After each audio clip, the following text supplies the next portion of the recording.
Hello, everybody. It's me again, and as you know, I am unscripted, and I just sit down with people who I meet along the way, and who I consider to be interesting, or people that are just ordinary people. But today, I have a very special person that I met, and this woman is somebody that many of you have seen if you follow anything in Africa. But most importantly, she is someone who has been here for over 30 years, right? Yeah, over 30 She is originally from New York. She's known throughout the African continent as Mama Africa. We are currently in Kigali, Rwanda, and she is working a very unique program here that has taken women who were victims of the 1994 genocide and has started a cooperative with them.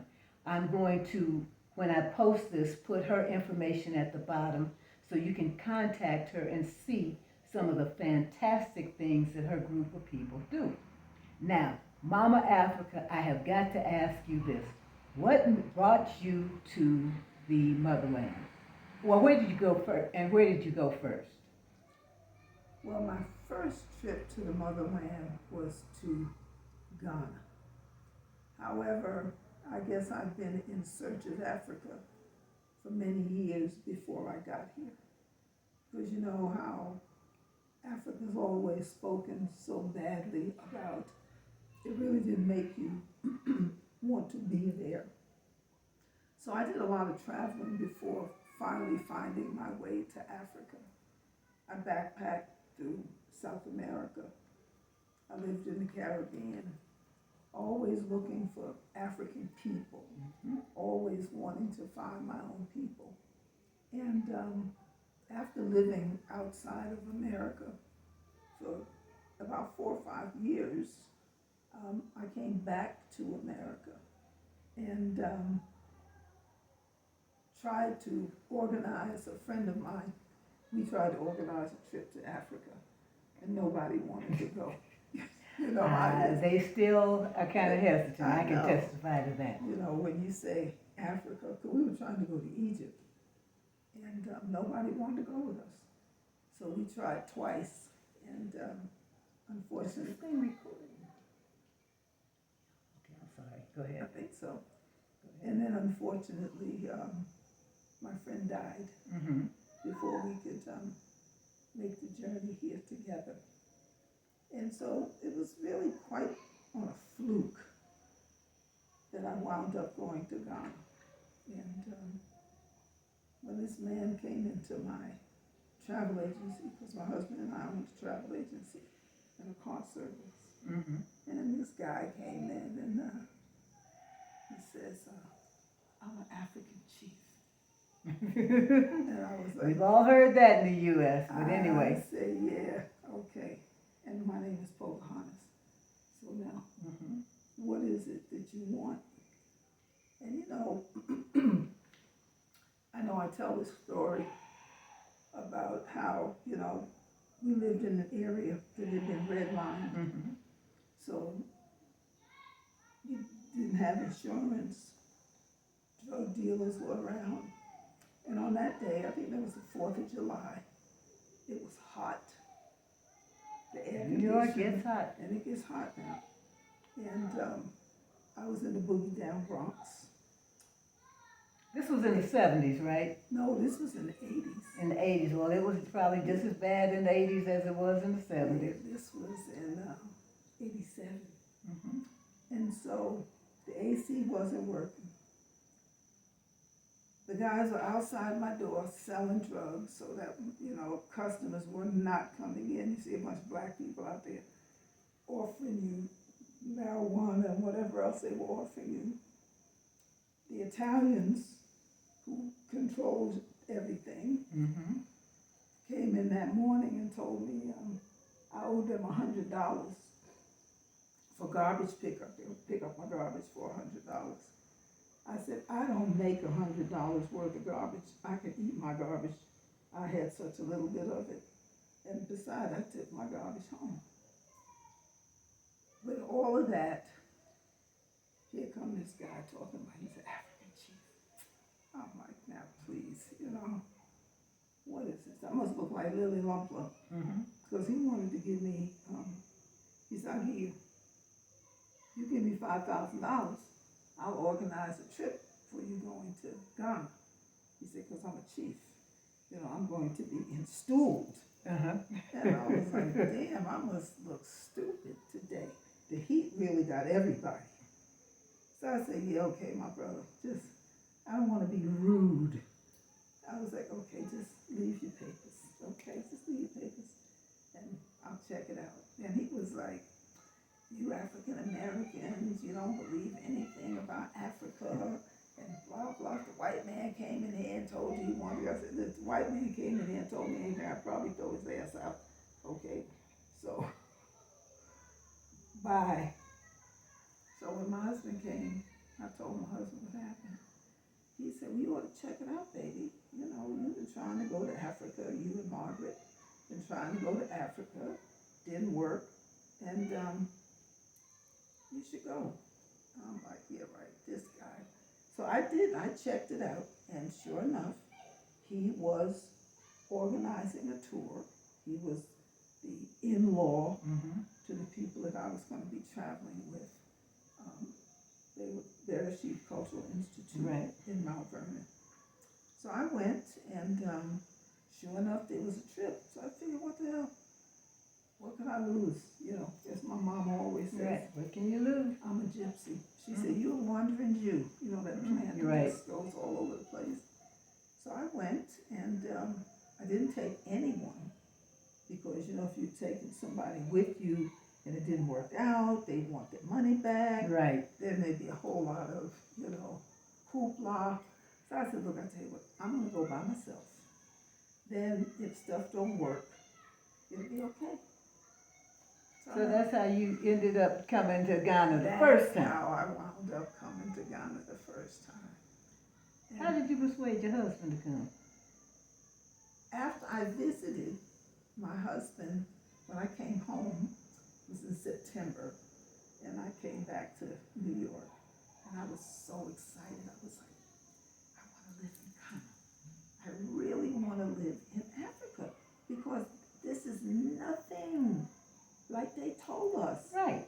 I didn't see no naked, raggedy children, dirty, snotty-nosed kids. Right. And the baby with the fly on. We cannot forget the baby with the fly on. Don't forget the flies on the eyes and all the rest of that. So when I came in, I was like, baby, I know where I want to live. And, part of that had to do with the experience that I had in the dungeons.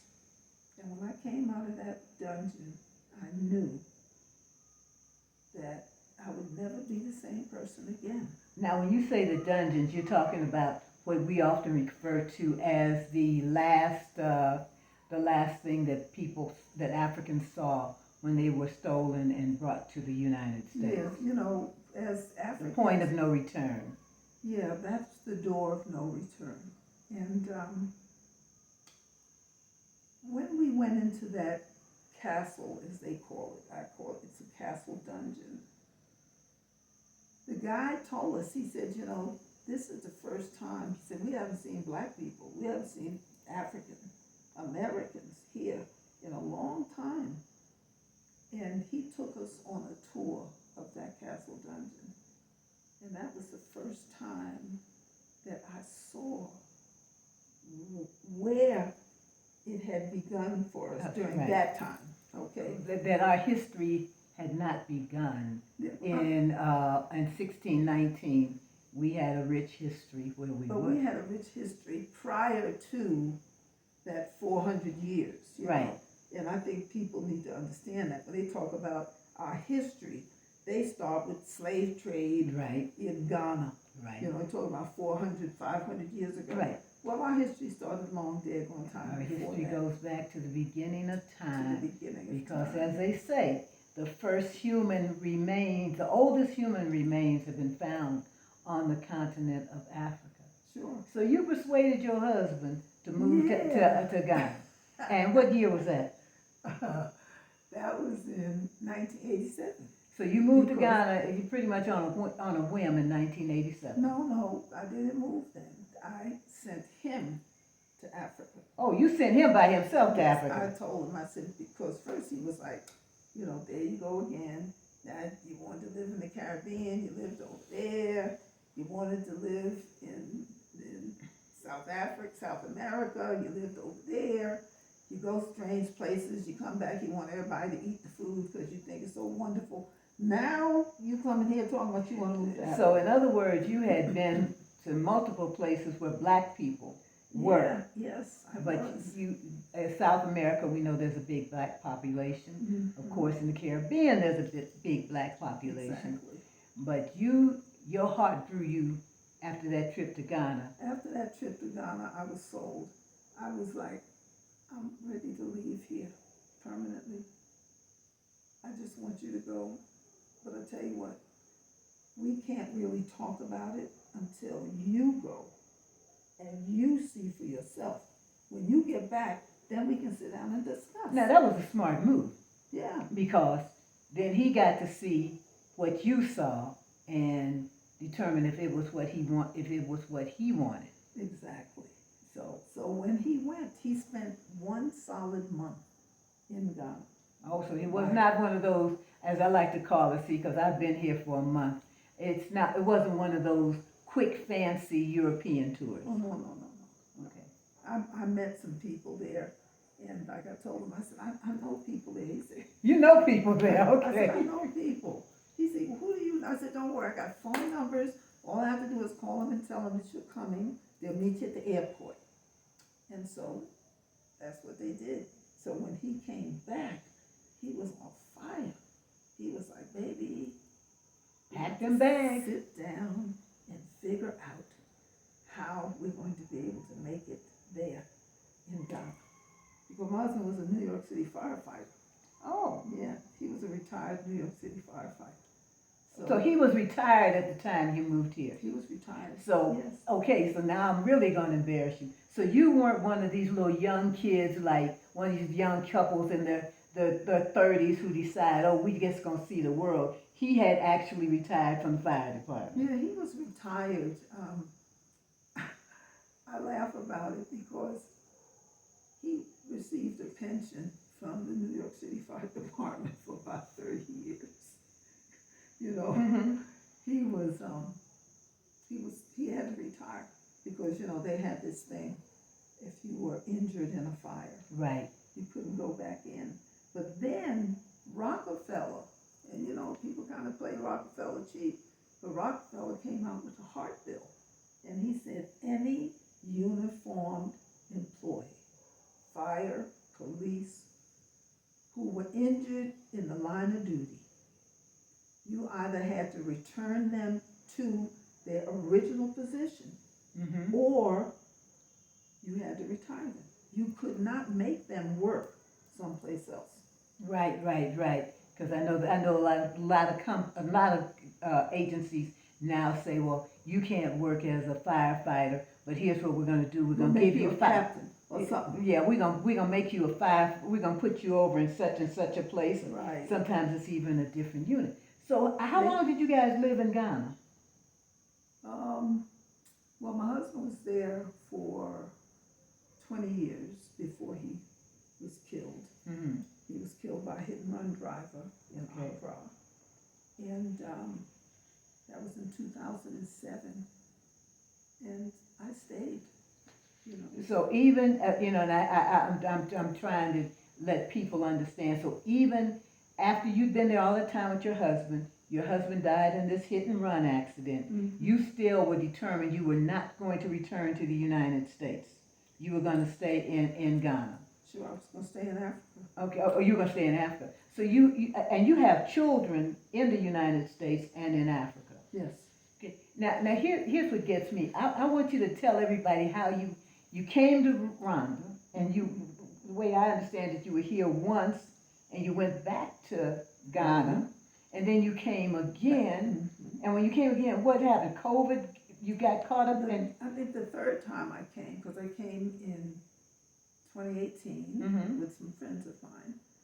And did you like it when you first got here? Oh yeah, I liked it when I first got here. Is it not a beautiful city? It is such a beautiful city. It is such a clean city. It is such a progressive city. And it's safe to walk at night. And it's safe to walk at night, you know. Daytime, nighttime. Yes, and the people are friendly. And the police ain't scary, and neither is. No. And you know what really gets me about this is that, you know, in the U.S., you know, we aren't accustomed to seeing military personnel with long guns or on the street, or the police riding around, that open truck they ride around at night with long guns. You know, but here it's not frightening. To me, it's not scary. But you know, I found the same thing the first time I visited Ghana, and the police, you know, stopped our bus, and these great big black men in black suits carrying AK-47s. And first I thought, because you know, all the propaganda, that stuff they tell you about how, you know, people killing you. I was like, hands up! don't shoot me, please. I'm just visiting. I didn't do nothing. I said, oh my God, I was thinking to myself, they're gonna kill me. So, and the guy got on the bus, and I didn't understand a word he was saying. And you know, one guy could speak a little English. Where are you going? What are you doing here? And I said, I'm on vacation. I didn't do nothing. Don't shoot me. And then I thought, and then it dawned on me, you know, something like clicked. Girl, calm down. Thank you. You're not in the West. Calm your ass down. You ain't scared of white men in America with guns, okay, breaking into your house and all the rest of that stuff. And so I just kind of calmed down. I was like, well, I guess if they was going to shoot me, then they would have got on the bus and shot you. On the bus and shot me, you know. So they just wanted to know what we wanted. And I calmed down. I was like, phew. So when you came, you went back to Ghana. I went back to Ghana. I came here in 2018 Uh-huh. With Sonia and Byron and Mama Zulu. 3 of us came. Okay. No, the first time I came by myself. Right. And wait, now let's explain this. How difficult was it for you to be in Kigali by yourself, as a woman and as a older woman? It was okay. You know, I tell people, you know, I'm accustomed to traveling around by myself. Right. And I always make friends, you know, Right. I always meet people as I travel. Right. And so my first time here was good. Then I came back by myself. Right. You know, and then the next time I came back by myself, and I had told some young people in Ghana about, there's an organization called Habisha. Right. And nice young man doing great things in Ghana. So I told him about it. He said, Ma, next time you go, you should let us know. We can arrange to travel around the same time. Right. So I said, okay, that's cool. So I told them I was going to Ghana. They arranged so that they would also be here at that time. Be here in Rwanda. In Rwanda. Right. So I checked into a hotel, and the day before they were to arrive, I left the hotel. And believe it or not, I moved up here, further up the hill in Ribeiro. And we had an Airbnb. Right. So he said, you know, we got 3 bedrooms, so you stay with us. So I did, and then when they left, they were leaving, I was like, I think I'll keep this apartment, because I'm going to hang around for a while. Right. And I did, I hung around, and then COVID caught me. Now, this is hilarious. You told me about this. You got stranded here because of COVID, because I was in the States, and for some reason I had filled out some paperwork, and it had my email address on it, and I think they thought I was still here. They sent me this email or whatever saying that I had, like, I think it was 36, 48 hours something to either repatriate to my back to my home country, or to be on lockdown for I think they said it might be as long as 45 days. So you ended up in the lockdown. I wound up in a lockdown, and I was getting ready to go back to Ghana, and that was in March of 2019. Right. And I was ready to go, then COVID came. Right. So I was like, they would say, you can't go out and you can't get in. So I just made myself comfortable. It's a nice place to get locked in. You're right. You know. I mean, we weren't restricted to the point where we couldn't go out in the street and all the rest of that. And it was a good place to be. There were nice people around me. Everything that I needed, I had. And so I remember when they locked us down for good.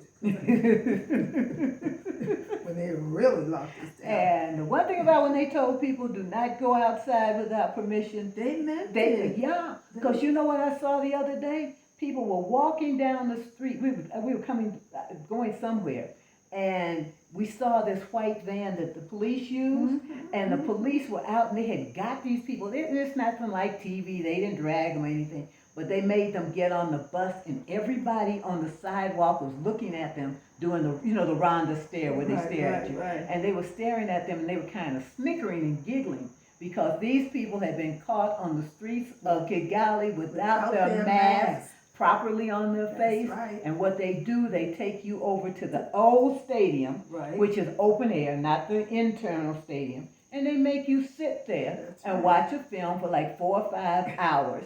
And it's not so bad if it happens in the daytime. But you've got to realize we're up in like a mountainous area, so at night it can get kind of cold sitting outside. Chilly. And and that's what they do, and they that's how they handle it. So you ended up when they locked down. So you ended up being here, and it appears you been back to Ghana since. I went back to Ghana about, what is this? This is March. Right. Okay. I went back to Ghana last June. And so you've For been a couple of months. For a couple of months. Yeah. And so you have started this program here, and like I said, I'm gonna put a link to this program on the bottom. But I saw these women in action. I'm gonna try to get somebody to help me figure out how to add that part of what happened Sunday at Sheila's Honey. Right. Where they had these products that they make and they sell to finance their, to help keep them going. So you see, how did you hook up with those women? The thing is that when I first came to Rwanda, a group of young people, Rich Hearts is what they're called. They're young people who are survivors of genocide. And a friend of mine in the States had introduced me to this young man and this young woman. And he said, when you get to Rwanda, you put me in touch with them. Right. So they knew that I was coming. Right. And so they took me to Gweru, which is in the Bugesera district, to meet this community. Rwanda has established 6 reconciliation villages. Let's stop right there. Now, when South Africa ended apartheid, they talked about reconciliation, but it appears that Rwanda handled it a little bit different. Instead of having a tribunal and somebody says they're sorry, these, now correct me if I'm wrong, these reconciliation villages, they have placed the genocide victims, and they have placed the attackers of the perpetrators of the genocide. Yes. And they are all living in the same area. Same village. Okay. Yes. Now, have there been any fights or disputes or shootings or murders or hackings or anything in those villages? Not that I'm aware of. And have the let's put it this way, have the victims and the perpetrators begun, are healing and working through They're living and peacefully. working together peacefully. Okay. In fact, what really touched my heart was the fact that as I listened to stories that were being told. The stories are amazing. The stories are absolutely amazing. And a lot of the women are widows or single parents. And this one woman, when she talked about how her husband and 6 of her children, she had 9 children, were killed. And she left and went to, I think she went to Burundi. Right, a lot of people went into Burundi. And then when the genocide ended, she came back. Now, when she stood there and told us how this young man, whose family had killed her family, came to her or her daughter and asked them if they would be the godparents I to heard that his story. children. And I mean, that just knocked me out. I was like, really? And the thing is that what really knocked me out was the fact that she said yes. Well, yeah, and the amazing thing about, the genocide here is other countries, I can speak for the United States because I live there, tend to try to overlook the bad things that have happened. Like they try to overlook slavery, they try to, kind of put it under the table. Right. But almost everywhere you go in Rwanda, there is some type of memorial or some type of indication about the genocide. Like I've been to the Genocide Museum where what are there, like 50,000 people buried? No, 200 and something. Yeah, 1,000 people buried there. I'm Mhm. getting ready to go to the church where they said they still have the bloodstains on the wall. They still have the skeletons Right. of And the people that are there. And like I was at the post office, I got brave. I went to the post office by myself. There's only one post office in Kigali. So I went there by myself. But anyway, outside the post office is a memorial to the postal workers that were killed during the genocide. Yes. So everywhere you go, you will see find a memorials. memorial or something that talks to, they do not try to hide what happened here. And it's